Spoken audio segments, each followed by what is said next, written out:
ভাবে সাদাসিধে বাঁধাকপি রান্না করলে বাঁধাকপির স্বাদ অপূর্ব লাগবে এবং সারা শীত জুড়ে খেলেও একঘেয়ে লাগবে না।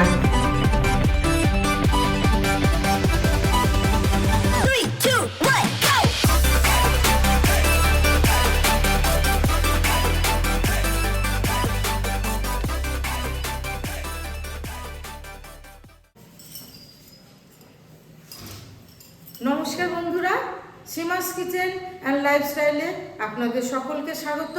বাজারে অনেক রকম শীতের সবজি উঠেছে। আজকে আমি গ্রাম্য পদ্ধতিতে নিরামিষ বাঁধাকপি রান্না করে তোমাদের দেখাবো। রান্না শুরু করি। 750 গ্রাম ওজনের একটা বাঁধাকপি নিয়ে এরা মোটা মোটা করে কেটে রেখেছি, ধুয়ে রাখা হয়েছে এখানে। আর এখানে আছে মটরশুঁটি, 200 গ্রাম মতো আছে মটরশুঁটি। তারপরে এখানে নিয়েছি আমি আলু, এরকম ডুমু ডুমু করে কেটে রেখেছি। আর এখানে একটা টমেটো, মিডিয়াম সাইজের টমেটো। শুকনো গোটা মশলা, ধনে, জিরে, 5টা এলাচ আছে, দারচিনি আছে, গোলমরিচ আছে। কড়াটা গরম করতে দিয়েছি। এখানে যে গোটা গোটা মশলাগুলো আছে এইগুলো আমি ভেজে নেব।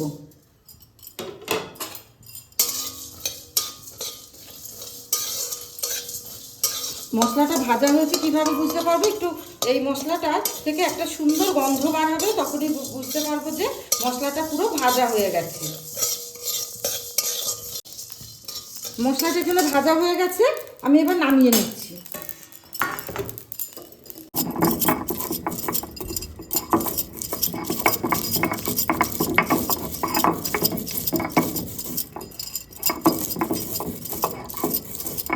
মশলাটা এখানে গুঁড়ো করা হয়ে গেছে, যে বাটিতে আমি তুলে রাখলাম।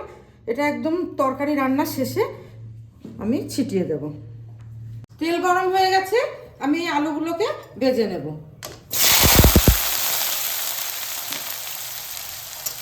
আলুটা পুরো লাল লাল করে ভেজে নেব।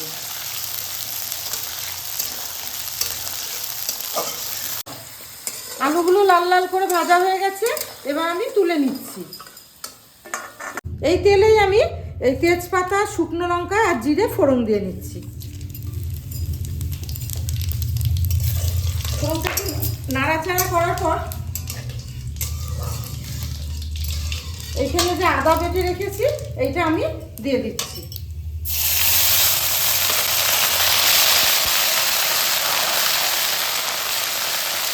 এই বাঁধাকপিগুলো দিয়ে দিচ্ছি।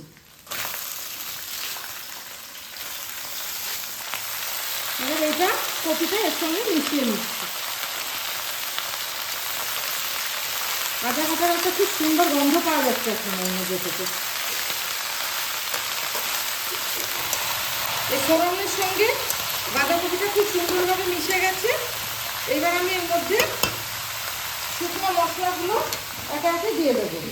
এখানে আছে হলুদ আছে 1/2 চামচ, কাশ্মীরি লঙ্কার গুঁড়ো আছে 1/2 চামচ, আর পরিমাণ মতো লবণ দিয়ে দেব।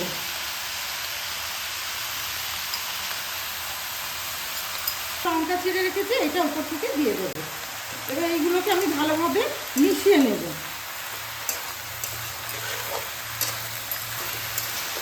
বড় বড় করে এই কপিটা কেটেছি, কারণ এখন নতুন কপি তো খুব তাড়াতাড়ি গলে যাবে। ভালোভাবে মেশানো হয়ে গেছে। এবার আমি ভেজে রাখা আলুগুলো এর মধ্যে অ্যাড করে দিলাম। একটু নাড়িয়ে চাড়িয়ে নিয়ে আলুটা সিদ্ধ হওয়ার জন্য আমি অল্প একটু জল দিয়ে দেব। ভালো করে নাড়িয়ে নিয়ে ঢাকনা চাপা দিয়ে দেবো সিদ্ধ হওয়ার জন্য। তারপর যে ভেজে রেখে ভাজা মশলাগুলো রেখেছি সেইটা আমি নামাবার আগে এর মধ্যে দিয়ে দেবো। সিদ্ধ হওয়ার জন্য আমি ঢাকা দিয়ে দিচ্ছি।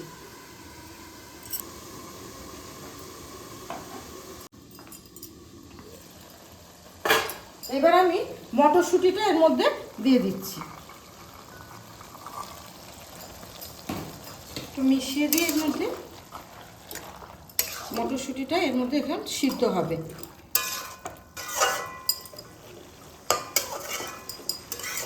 দিচ্ছি সিদ্ধ হওয়ার জন্য। ঢাকনাটা সরিয়ে নিচ্ছি। এবার আমি সিদ্ধ হয়ে গেছে, আলু মটরশুঁটি কপি সবই সিদ্ধ হয়ে গেছে। এবার আমি এর মধ্যে স্বাদ বাড়ানোর জন্য অল্প একটু চিনি দিয়ে দিচ্ছি। একটু নাড়িয়ে চাড়িয়ে দিই, চিনিটার ভিতরে মিশিয়ে দিতে হবে।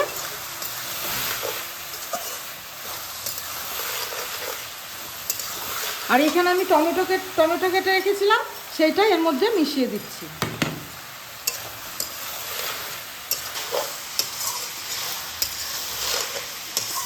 বন্ধুরা, আমি প্রথমে যে শুকনো মশলাগুলো ভেজে গুঁড়ো করে রেখেছিলাম, এই মশলাটা এবার আমি এই তরকারিটার উপর দিয়ে ছিটিয়ে দিচ্ছি। মশলাটা দারুণ সেন্ট বার হচ্ছে, আর তরকারিটারও দারুণ সেন্ট বার হচ্ছে। মশলাটা ভালোভাবে মিশিয়ে নিয়ে আমি একটু ঢাকা দিয়ে রাখবো। ভাবে মিশে গেছে, এবার আমি ঢাকা দিয়ে রাখবো। গ্রাম্য পদ্ধতিতে নিরামিষ বাঁধাকপি রান্না একদম রেডি, একদম রেডি।